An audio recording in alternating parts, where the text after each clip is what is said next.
Hi Gayatri, என்ன திடீர் visit? Tamilselvi, உன்கிட்ட ஒரு சின்ன ஹெல்ப் கேட்டு வந்திருக்கேன். ஹெல்ப்பா? என்கிட்ட என்ன ஹெல்ப்?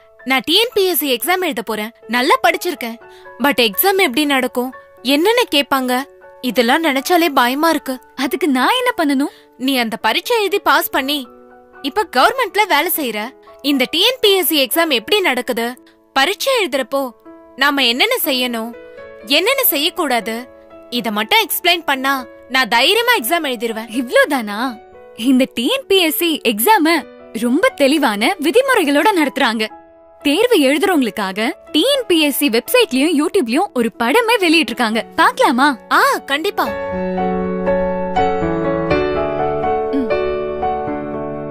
டிஎன்பிஎஸ்சி தேர்வு எழுதுபவர்களுக்கான வழிமுறைகள். தேர்வர்கள் தேர்வு ஆரம்பிப்பதற்கு 1 மணி நேரத்திற்கு முன்னால, அதாவது கண்டிப்பா காலையில 9 மணிக்கு தேர்வு மையத்துக்கு வந்துடணும்.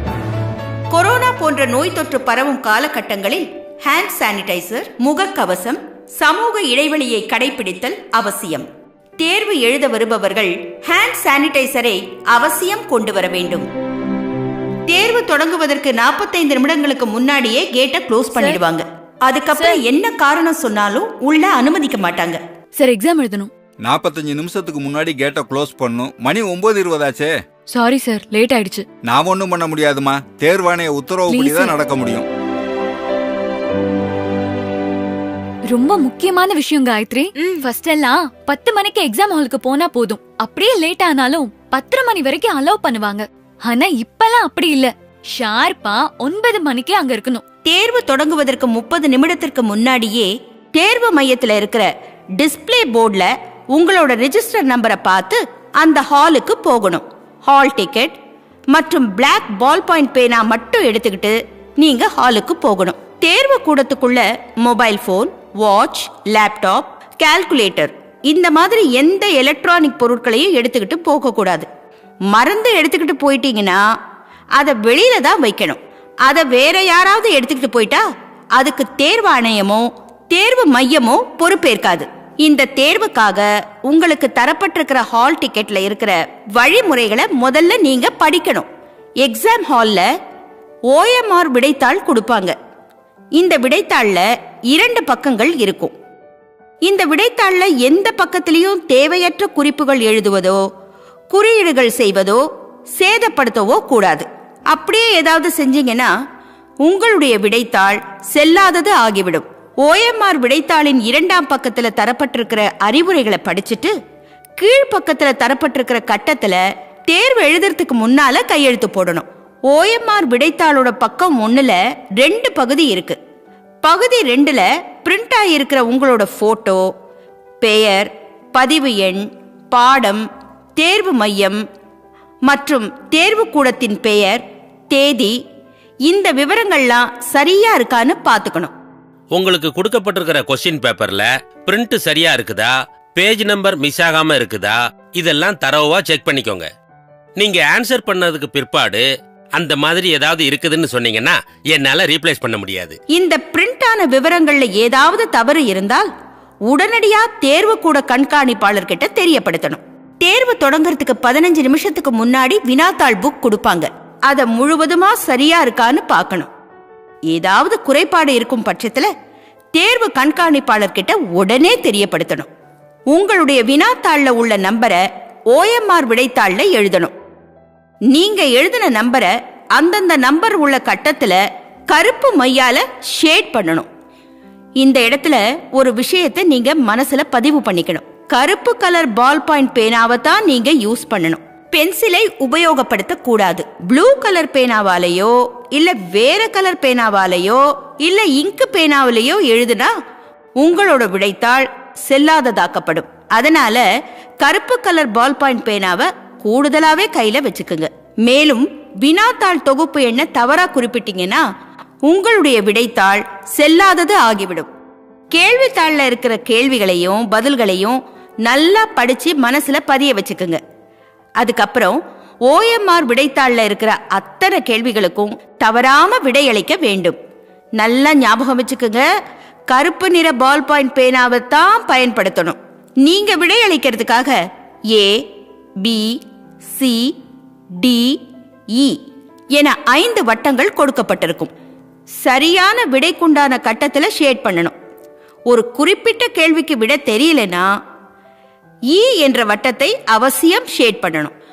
ஏனெனில் தவறான வழிமுறைகளை தடுக்கும் விதமாகவும் நேர்மையான தேர்வர்களுக்கு எந்தவித பாதிப்பும் ஏற்பட்டு விடக்கூடாது என்ற நல்ல நோக்கத்துடன் தேர்வாணையம் இந்த முடிவினை எடுத்துள்ளது. ஒவ்வொரு கேள்விக்கு ஒரு பதில் மட்டுமே விடையாக இருக்க வேண்டும். 2 வட்டங்களில் ஷேட் பண்ண கூடாது. நீங்க வட்டத்துல ஷேட் பண்ணாம இந்த மாதிரி டிக் மார்க் பண்றதோ, இன்டு பண்றதோ, டாட் பண்றதோ, பகுதியாக ஷேட் பண்றதோ, உள்ளுக்குள்ள வட்டம் போட்டாலோ நீங்க நல்லா படிச்சிருந்து சரியான விடையாக இருந்தாலும் இந்த மாதிரி குறியீடு செஞ்சா உங்க விடைத்தாள் இன்வேலிட் ஆகிவிடும். அதனால சரியான முறையில வட்டத்தை முழுமையா ஷேட் பண்ணணும். ஒவ்வொரு கேள்விக்கும் விடையளிக்கிறப்போ ஒரே ஒரு சரியான விடையை மட்டும்தான் நிரப்பணும். எந்த ஒரு கேள்விக்கும் வட்டத்தை நிரப்ப தவறும் பட்சத்துல உங்களது விடைத்தாள் இன்வேலிட் ஆகிவிடும். விடைத்தாளின் பக்கம் 1 அனைத்து கேள்விகளுக்கும் விடையளித்த பின்னர் அந்தந்த காலத்திற்கு கீழ் எத்தனை ஏ, எத்தனை பி, எத்தனை சி, எத்தனை டி, எத்தனை இ விடையாக குறித்து உள்ளீர்கள் என கணக்கிட்டு எழுத வேண்டும். அதன் பிறகு முதல் காலத்தில் ஏயில் உள்ள எண்ணிக்கையான 17, 2ஆம் காலத்தில் ஏயில் உள்ள எண்ணிக்கையான 14, 3ஆம் காலத்தில் ஏயில் உள்ள எண்ணிக்கையான 16 இந்த 3ஐயும் சேர்த்து கூட்டிக் கொள்ளவும். 17 + 14 31 + 16 47. இந்த கூட்டுத்தொகையான 47ஐ பிரிவு 3 ஏயில் உள்ள ஏ கட்டத்தில் நிரப்ப வேண்டும். 047 என்று நிரப்ப வேண்டும். பின்னர் முதல் காலத்தில் பியில் உள்ள எண்ணிக்கையான 19, 2ஆம் காலத்தில் பியில் உள்ள எண்ணிக்கையான 16, 3ஆம் காலத்தில் பியில் உள்ள எண்ணிக்கையான 16 இந்த 3ஐயும் சேர்த்து கூட்டிக் கொள்ளவும். 19 + 16 35 + 16 51. இந்த கூட்டுத்தொகையான 51ஐ பிரிவு 3 ஏயில் உள்ள பி கட்டத்தில் நிரப்ப வேண்டும். அதுபோல முறையே 3 காலங்களில் உள்ள சி, 3 காலங்களில் உள்ள டி, 3 காலங்களில் உள்ள இ ஆகியவற்றை கூட்டிக் கொள்ளவும். பின்னர் அந்த கூட்டுத்தொகையை பகுதி 2 பிரிவு 3 ஏயில் உள்ள சிடிஇ ஆகிய கட்டங்களில் அந்தந்த கூட்டுத்தொகையை எழுத வேண்டும். அதன் பிறகு பிரிவு 3 பியில் அதற்குரிய வட்டங்களை நிரப்ப வேண்டும்.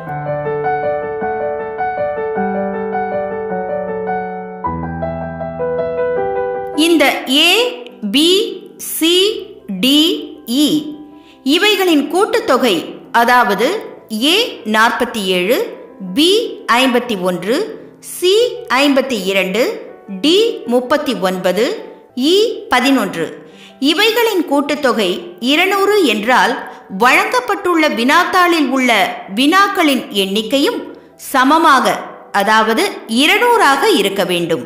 இதற்காக தேர்வு நேரத்திற்கு பின் 15 நிமிடங்கள் கூடுதலாக வழங்கப்படுகிறது. இதில் ஏதேனும் தவறு இருப்பின் 5 மதிப்பெண்கள் குறைக்கப்படும். எல்லாரும் நல்லா கவனமா டோட்டல் பண்ணுங்க.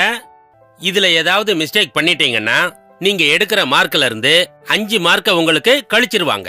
தேர்வு முடிந்த பின்னர் OMR விடைத்தாள் பிரிவு 4 கையெழுத்து போட வேண்டும். அனைத்து கேள்விகளுக்கான விடைகளை அளித்த பின்னர் உங்களது இடது கை பெருவிரல் ரேகை பதிவினை பகுதி 1 கீழ்ப்பக்கத்தில் உரிய இடத்தில் பதிக்கவும். ரேகையை பதிய வைத்ததும் கைகளை நன்றாக துடைத்துக் கொள்ள வேண்டும். மற்ற பகுதிகளில் மைப்பட்டுவிட்டால் உங்களுடைய விடைத்தாள் செல்லாதது ஆகிவிடும். தேர்வர்கள் கையெழுத்திட்டு இடது கை பெருவிரல் ரேகையை பதித்த பிறகு தேர்வு கூட கண்காணிப்பாளர் அதில் கையெழுத்திடுவார். உங்கள் விடைத்தாளில் நீங்கள் குறித்துள்ள அனைத்து விவரங்களுக்கும் நீங்கள் மட்டுமே பொறுப்பாவீர்கள். எனவே விவரங்கள் சரியாக உள்ளனவா என்று உறுதிப்படுத்திக் கொள்ளுங்கள். தேர்வுக்கு நன்றாக படித்து உங்களை தயார்படுத்திக் கொள்வதுடன் இந்த அறிவுரைகளையும் சரியாக பின்பற்றி தேர்வு எழுதுங்கள். நன்றி, வணக்கம். இப்போ நல்லா புரிஞ்சுதா? ரொம்ப முக்கியமான விஷயம் காயத்ரி. தேர்வாணையம் தரவரிசைப்படிதான் ஆர்டர் அனுப்புவாங்க. இடைத்தரகர்கள் மூலம் தவறான வழியில போய் ஏமாந்துட வேண்டாம். அப்படி யாராவது ஏமாந்துட்டாங்கன்னா அதுக்கு தேர்வாணையம் பொறுப்பாகாது. பயத்தெல்லாம் விட்டுட்டு தைரியமா எக்ஸாம் எழுது. All the best. தேங்க்யூ.